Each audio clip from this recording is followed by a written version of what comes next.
para analizar la economía ortodoxa, queremos decir en realidad la economía de los banqueros, hay que mirar el mundo de una manera diferente, hay que mirar la generación de las riquezas, hay que mirar el nivel de vida y las necesidades de las gentes de otra manera.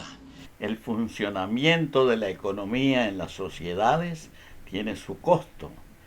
Tiene su costo a todos los niveles. Cuando se extraen los minerales, cuando se cosechan los cultivos y cuando se disponen los residuos, se genera un costo. A ese costo, los economistas, los banqueros, lo han llamado las externalidades. De eso vamos a estar hablando durante esta conversación. Podemos decir la economía ortodoxa, o dicho de otra manera, la economía de los banqueros.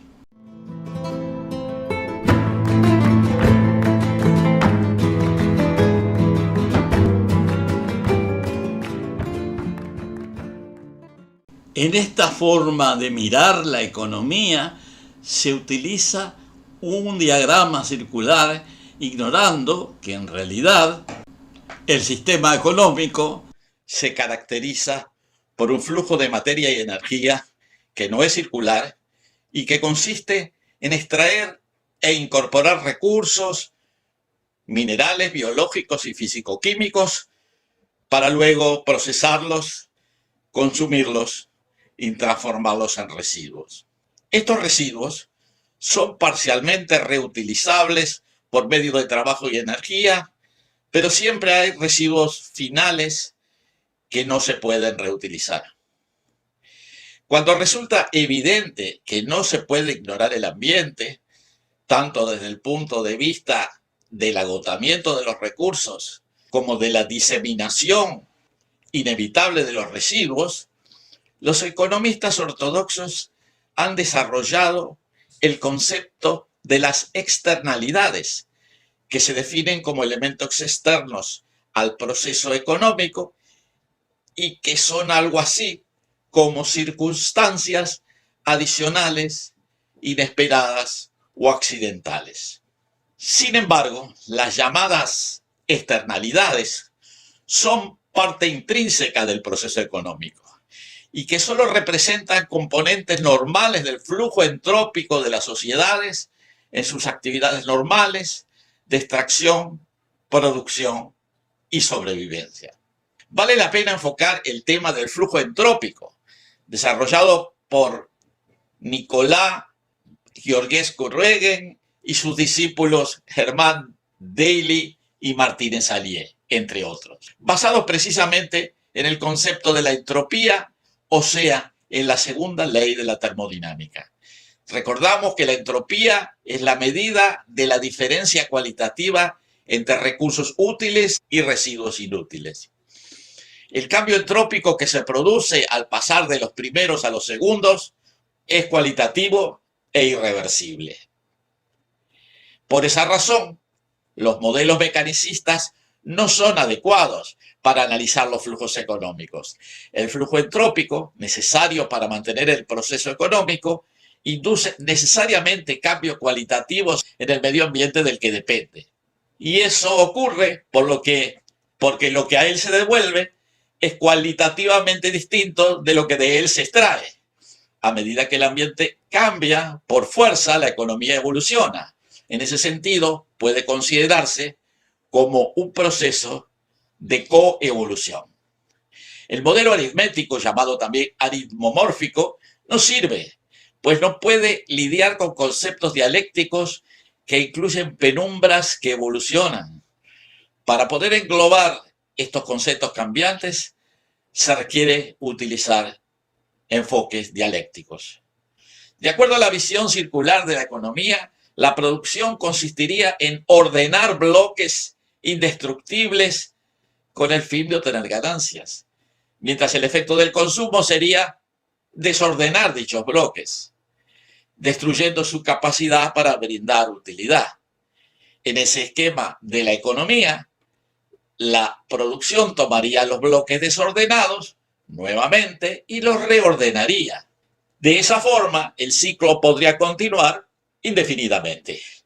Esto no es contradictorio con la primera ley de la termodinámica, de la conservación de la materia y de la energía, pero sí lo es con la segunda ley de la termodinámica, la ley de la entropía.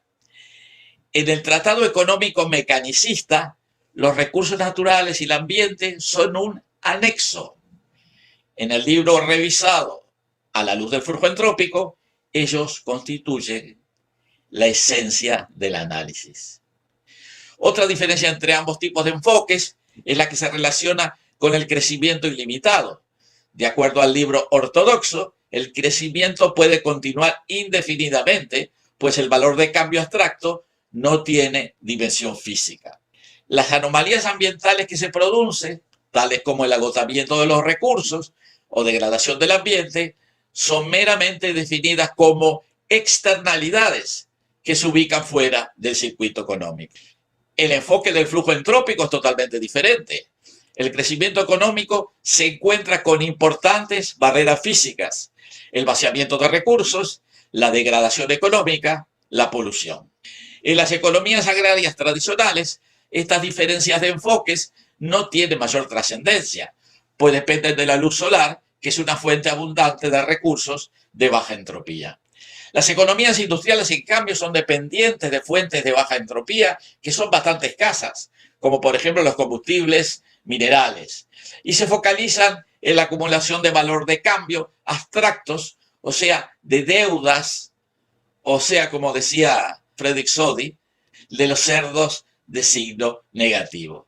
En la visión entrópica de la economía, la polución y vaciamiento son consecuencias esperables y no externalidades sorprendentes, como en el diagrama del flujo circular. Por supuesto, se reconoce la posibilidad de la adaptación tecnológica, pero aun cuando ella ocurre, ambos enfoques se hacen notar. Las nuevas tecnologías pueden ser concebidas para lograr simplemente más producción, beneficiando el presente a expensas del futuro, o más calidad de vida, beneficiando el futuro y el presente a la vez. En la ideología económica ortodoxa se piensa que los bloques de recursos naturales solo tienen valor porque la sociedad se los agrega. Y Orwell señalaba que la naturaleza también les agrega valor, y que ese valor es lo que verdaderamente diferencia los recursos de los residuos. Filosóficamente, ambos sistemas conceptuales presentan también profundas diferencias. En el diagrama de flujo circular existe una armonía intergeneracional y una mano amiga.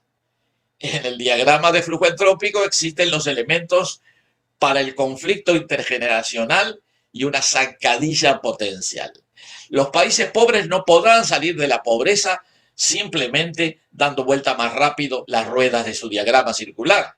Más bien deberán redistribuir sus riquezas, controlar su población, repensar el ritmo y la forma de utilización de sus recursos. En la actualidad, las cuentas nacionales de los países se calculan de acuerdo a los principios de la economía del flujo circular. Se tiene en cuenta la depreciación de los bienes artificiales, pero se olvida la depreciación de los recursos naturales. Un país podría agotar sus minas, cortar sus bosques, erosionar sus suelos y terminar con la vida silvestre y pesquerías, mientras sus cuentas nacionales registran crecimiento y prosperidad. Al analizar el flujo entrópico es importante prestar atención al capital natural que produce ese flujo vital. El capital financiero no es un sustituto del capital natural. No se puede sustituir la producción con transferencias financieras entre cuentas bancarias, o repitiendo una metáfora del propio Georgies. No se puede pensar que se puede hacer una casa igual de grande con el doble de serruchos y la mitad de la madera. Si se intenta, se agotaría la madera y sobrarían los serruchos. En la sociedad actual, que pone énfasis en las finanzas, sobran los capitales financieros y faltan los recursos necesarios para la producción. Y por supuesto, la acumulación de residuos se transforma en una mera externalidad, pero en los hechos afecta inevitablemente la sostenibilidad social y planetaria del futuro.